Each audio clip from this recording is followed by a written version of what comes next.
Media మిత్రులందరికీ నమస్కారం. మీ ద్వారా ఆంధ్రప్రదేశ్ ప్రజలందరికీ నమస్కారం. ప్రపంచంలో ఏ దేశమైనా నాగరికత వ్యవసాయంతోనే మొదలైంది.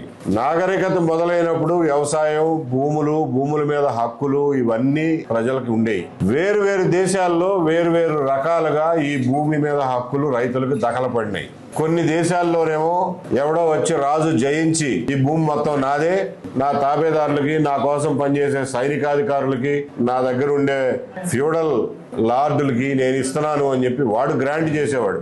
వాడు కింద రైతులకి కౌలుకిచ్చి వాళ్ళతోటి వ్యవసాయం చేయించుకునేవాడు. అదొక పద్ధతి, ల్యాండ్ టైటిల్ బై కాంక్వెస్ట్. చాలా దేశాల్లో, మన దేశంలో కూడా మన పూర్వీకులు గోచిగొడ్లు కట్టుకున్న రోజున, ఇనప పారలు పనిముట్లు లేని రోజుల్లో చెక్క ముక్కలు చెక్కుకునో, చేతులతోనో రాళ్లు, రప్పలు, చెట్లు, చేమలు, తుప్పలు అన్ని తీసేసి భూమిని చదును చేసుకుని 4 ఎడ్లతోటి దున్నుకుని గట్లు వేసుకుని భూములు తయారు చేసుకున్నారు. అది సంప్రదాయబద్ధంగా వాళ్ళకి ఆ ఆస్తి మీద వచ్చినటువంటి హక్కు, హోమ్ స్టీడింగ్ అంటారు. చాలా దేశాల్లో జరిగింది. మన దేశంలో ముఖ్యంగా మనకు వచ్చిన భూమి హక్కులు దురాక్రమణల ద్వారా, ఆక్రమణల ద్వారా, రాజ్యాలను జయించడం ద్వారా, కత్తి మొనల ద్వారా రాలా.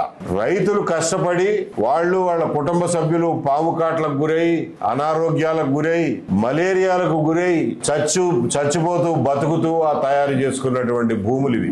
వాటి మీద మనకి సంప్రదాయబద్ధంగా వచ్చిన హక్కుల్ని వేదకాలం నుంచి ఎవరు ముట్టుకోలా. రైతుల జోలికి ఎవడో రాలా. గ్రీకులు, కుషాన్లు వచ్చినా గానీ మన జోలికి రాలా. గుప్తుల కాలం నుంచి రైతుల జోలికి ఎవడో రాలా. ముస్లిం రాజులు దండయాత్రలు చేసినా గానీ మన భూముల మీద వాళ్ళు ఈ భూమి అంతా మాదే, దీని మీద మాది హక్కు అని ఎప్పుడు అనలా. రైతు భూమి రైతుదే, వ్యవసాయం చేసుకునే హక్కు వాడిదే, వంశపారంపర్యంగా తన కొడుకులకి, కూతుళ్ళకి ఎవరికి ఇచ్చుకుంటాడో వాడిదే, అమ్ముకునే హక్కు వాడిదే, తాకట్టు పెట్టుకునే హక్కు వాడిదే. కాకపోతే శిస్తు కట్టండి, సంవత్సరానికి ఇంత శిస్తు కట్టండి అని చెప్పి అందరి దగ్గర శిస్తు కట్టించుకునేవాళ్ళు. ఆ శిస్తు కట్టడం కోసం, ఎవరి దగ్గర ఎంత శిస్తు వసూలు చేయడం తెలియటం కోసం, ఇదిగో ఈ చెక్క 4 అంకణాలు అంటారో, 4 ఎకరాలు అంటారో, రకరకాల విస్తీర్ణం యూనిట్లలో ఫలానా రైతుది అని చెప్పి అప్పుడు వచ్చి రాని కాగితాలు లేవు, ప్రింటింగ్ లేదు. ఆ రోజుల్లో చెక్క ముక్కల మీద రాసేవాళ్ళు, ఏమి రాసేవాళ్ళు, లేకపోతే గ్రామంలో అందరూ ఇది పుల్లయ్యదేనవా, మేము ఎవరు కాదంటలేదు అని చెప్పి అందరూ ఒప్పుకున్న పరిస్థితుల్లో రైతుల హక్కులు పరిరక్షించబడినాయి. ముస్లిం దండయాత్రల తర్వాత కూడా, ఇంగ్లీష్ వాళ్ళు వచ్చిన తర్వాత వాళ్ళేమి ఈ దేశంలో ఉన్న భూమి మొత్తం మాదే, దీని మీద సర్వ హక్కులు మావే, టైటిల్ మాదే, పట్టా మాదే అని ఎప్పుడు అనలా. వాళ్ళు ఇన్ఫాక్ట్ జమీందారుల కింద, పాలెగారుల కింద లెక్కలు లేకుండా ఉన్నటువంటి భూముల్ని వెంకటగిరి, నూజివీడు, పెద్దాపురం, విజయనగరం, కపిలేశ్వరపురం, చల్లపల్లి లాంటి జమీందారీలు తప్పించి మిగిలిన రాష్ట్రం మొత్తం ఏ రైతు చేతిలో అయితే ఆ భూమి ఉందో ఆ రైతు పేరు మీద రైతు వారి సెటిల్మెంట్ అని చెప్పి మన్రో టైంలో సెటిల్మెంట్ చేసి ఆర్ఎస్ఆర్ అని చెప్పి, ఆర్ఎస్ అని ముందు, తర్వాత రీసెటిల్మెంట్ రిజిస్టర్ అని చెప్పి 1907-8 ప్రాంతాల్లో అప్పట్లో ఉన్న ప్రింటింగ్ టెక్నాలజీతోనే ముద్రలేసి మరీ గ్రామాన పంచారు. ఇదిగో ఇది సుబ్బారెడ్డి గారి భూమి, ఇన్ని ఎకరాలు, దీనికి ఎఫ్ఎంబి ఇది, దీనికి కొలతలు ఇవి, ఉత్తరాన ఇంత కొలత, దక్షిణాన్ని ఇంత కొలత అని చెప్పి మన చేతికి అప్పచెప్పిపోయారు ఇంగ్లీష్ వాళ్ళు. వాళ్ళు కూడా రైతుల హక్కులు ఏనాడు కాలరాయిలా, శిస్తు వసూలు చేసుకున్నారంతే. స్వాతంత్రం వచ్చిన తర్వాత ఎస్టేట్ అబాలిషన్ కింద, జమీందారీ అబాలిషన్ కింద జమీందారులకి కొంత భూమి వదిలేసి, వాళ్ళ సొంత అవసరాల కోసం కొంత భూమి వదిలేసి, ఆ రోజుల్లో కూడా జమీందారికి సొంత భూమి ఉండేది, సర్వ హక్కులు ఉన్నటువంటి రైతుల భూములు కూడా ఉండేవి. రైతుల భూమి మీద ఎప్పుడు జమీందారు ఇది నాది అని అనలా. తన భూమి ఎవరన్నా తన దగ్గర పనిచేసే జీతగాళ్లకో, ఇంట్లో పనిచేసే దివాణంలో పనిచేసే వాళ్ళకో, గుర్రాలను మేపేవాడికో, రథం తోలేవాడికో, లేకపోతే ఏదైనా యుద్ధం చేసేవాడికో వాళ్ళకి 4 ఎకరాలు, తలా 4 ఎకరాలు పంచిపెట్టారే తప్ప రైతుల భూమిని ఏనాడు జమీందారులు ముట్టుకోలా. వాళ్ళ భూములు ఏనాములుగా ఇచ్చారు. ఎస్టేట్ అబాలిషన్ యాక్ట్ అప్పుడు జమీందారుల దగ్గర ఉన్నటువంటి అదనపు భూమి, ఎక్సెస్ భూమి ఏదైతే ఉందో అది అంతా గవర్నమెంట్ తీసుకుని జమీందారులకు కొంత భూమి వదిలిపెట్టి వాళ్ళ వారసులు ఎంతమంది ఉన్నారో వాళ్ళ చూసి తలా కాస్త ఇచ్చి, జమీందారులు ఏనాముగా ఇచ్చిన భూమికి కూడా పట్టాలిచ్చి 1954లో ఒకసారి పూర్తి స్థాయిలో సర్వే చేసి మరీ అందరికీ భూములు అప్పచెప్పారు. అప్పటికే రాష్ట్రంలో రకరకాల జిల్లాల్లో ఇంకా ప్రభుత్వం కింద ఏడబ్ల్యూడి భూమని, పోరంబోకు భూములని, కంచి భూములని అడవిని వదిలేస్తే అడవి భూములు ఎవరు ముట్టుకోలా, కంచి భూములని, కామన్ ల్యాండ్స్ అని ఇట్లాంటి చాలా కొంచెం అప్పటి వరకు వ్యవసాయం చేయనటువంటి మెట్ట భూములు, ఎవరికి చెందనటువంటి కంచెలు తుప్పలు ఉంటే భూమి లేని పేదలకి పంచిపెట్టారు. పంచిపెట్టినప్పుడు 1960లోనూ అప్పుడు సెటిల్మెంట్ ఆఫీసర్లు ఉండేవాళ్ళు. వాళ్ళు సెటిల్మెంట్ చేసి ఇదిగోనండి సుబ్బారెడ్డి గారు, ఈ 4 ఎకరాల భూమి ప్రభుత్వం మీకు సెటిల్ చేసి ఇస్తుంది, దీని మీద ఇక నుంచి సర్వ హక్కులు మీవే అని చెప్పి సరిహద్దులతో సహా వాళ్ళకి పట్టాలు ఇచ్చారు. ఇట్లా పట్టాలు తీసుకున్న భూములు కొన్ని లక్షల ఎకరాలు ఉన్నాయి. పేదలకు పంచిపెట్టినాయి. కానీ అప్పటికే ప్రభుత్వానికి తెలియకుండా తరతరాలుగా వ్యవసాయం చేసుకుంటూ, హక్కు లేకపోయినా కానీ వ్యవసాయం చేసుకుంటూ ఉన్న వాళ్ళకి దున్నేవాడిదే భూమి అన్న నినాదంతో వాళ్ళకి కూడా పట్టాలు ఇచ్చి వాళ్ళకి హక్కులు కల్పించారు. దానికి తర్వాత 1971 నుంచి పాస్బుక్లు, అడంగళ్ళు, 1Bలు అన్నీ వచ్చినాయి. బ్యాంకుల్లో పెట్టుకునే వాళ్ళం, రైతు కార్డులు తీసుకున్నాం, కిసాన్ కార్డులు తీసుకున్నాం, అప్పులు తెచ్చుకున్నాం, తీర్చాం, మళ్ళా తెచ్చుకున్నాం, అమ్ముకున్నాం, పిల్లలకి కట్నాలుగా ఇచ్చాం, పిల్లలకి రాసి ఇచ్చాం, తాకట్లు పెట్టుకున్నాం. ఇవన్నీ చేసుకుంటున్నటువంటి భూముల్ని 2010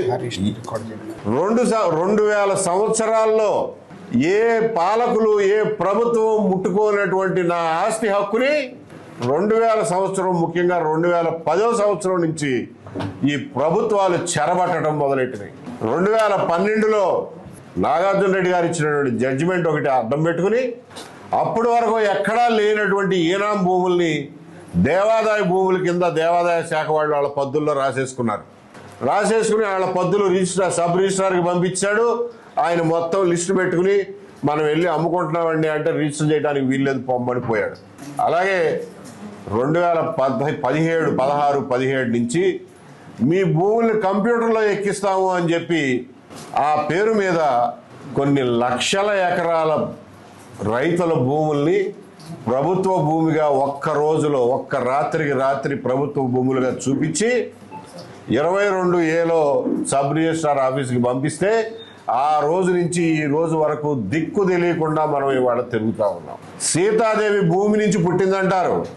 ఏ రకంగా అయితే సీతాదేవిని భిక్షాటన పేరుతో రావణుడు వచ్చి ఎత్తుకుపోయాడో, మీ భూముల్ని కంప్యూటరీకరిస్తామన్న మిషతో ఈ రావణులు వచ్చి మన సీతాదేవిని ఇలాంటి మన భూముల్ని తీసుకెళ్లి 22A అనే లంకలో కూర్చోబెట్టారు. ఈ రోజున ఆ లంకలో బందీగా ఉన్నటువంటి సీతాదేవిని భూమిని ఇడిపించుకోవాల్సిన బాధ్యత మనది.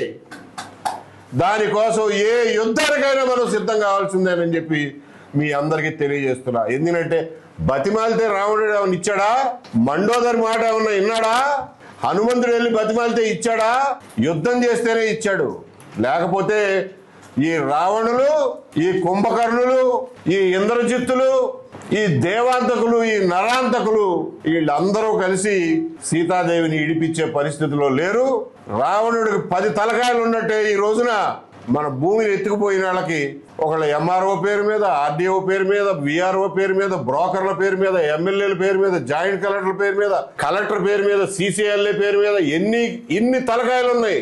ఒక తలకాయకి అన్నం పెట్టినా మిగిలిన 9 తలకాయలు మా సంగతి ఏంటి అంటున్నాయి. కాబట్టి ఈ 10 తలకాయల రావణుడిని పడగొట్టాలంటే, మన సీతాదేవిని మనం రక్షించుకోవాలంటే బాణం వేయాల్సిందే, యుద్ధం చేయాల్సిందే.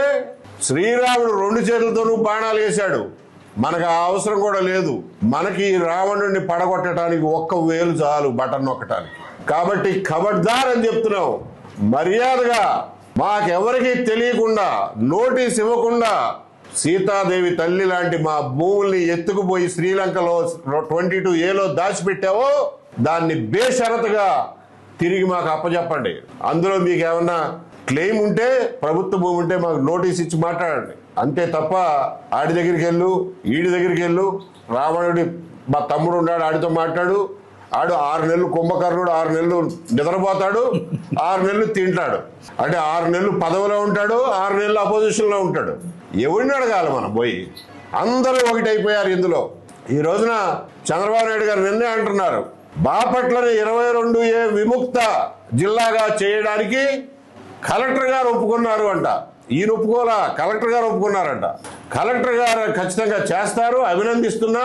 కలెక్టర్ గారు చేసిన తర్వాత నేను వచ్చి పట్టాలు పంపిణీ చేస్తా. పని చేయాల్సింది కలెక్టరు, పంపిణీ చేసేది నువ్వా? నిజంగానే ఒక సవాల్ విసురుతున్నావు ఈ రోజున.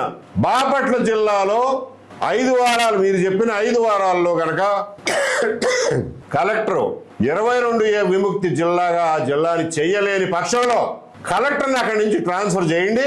ఇదే సవాల్ని స్వీకరించి 22Aలో పెట్టిన నోటీసు లేకుండా 22Aలో పెట్టిన ప్రతి ఎకరం, ప్రతి సెంట్ భూమిని రోల్ బ్యాక్ చేయండి. ఆ ఛాలెంజ్ తీసుకునే దమ్ముందా అని అడుగుతున్నా. చంద్రబాబు నాయుడు గారిని ఈ ఛాలెంజ్ తీసుకోమనండి. ఆయనే చెప్పారు కదా, ప్రతి కలెక్టర్ల సమావేశంలోనూ ఇది ఒక తమాషా అయిపోయింది. వచ్చే కలెక్టర్ల సమావేశానికల్లా 22A మిగలటానికి ఏం లేదు అంటారు. ఎందుకు చేస్తారండి? ఎందుకు చేస్తారో మీకు తెలీదా? ఎందుకు చెయ్యరో మీకు తెలీదా? ఏం చేస్తే చేస్తారో మీకు తెలీదా? ఇన్ని రోజుల నుంచి మీరు ప్రభుత్వాన్ని నడుపుతున్నారు. కింద MROల కాడినుంచి, RDOల కాడినుంచి, ఎమ్మెల్యేల కాడినుంచి, బ్రోకర్ల కాడినుంచి ఉన్న విషవలయం మీకు తెలీదా? కాబట్టి ఈ రోజున రైతుల్ని బయట పడేయాలంటే ఒక్కటే మార్గం, roll back 22A, roll back 22A, roll back 22A. లేకపోతే ప్రజాగ్రహాన్ని, ప్రజా యుద్ధాన్ని, ఇంకొక రామరావణ యుద్ధాన్ని చూడటానికి సిద్ధపడండి. Thank you.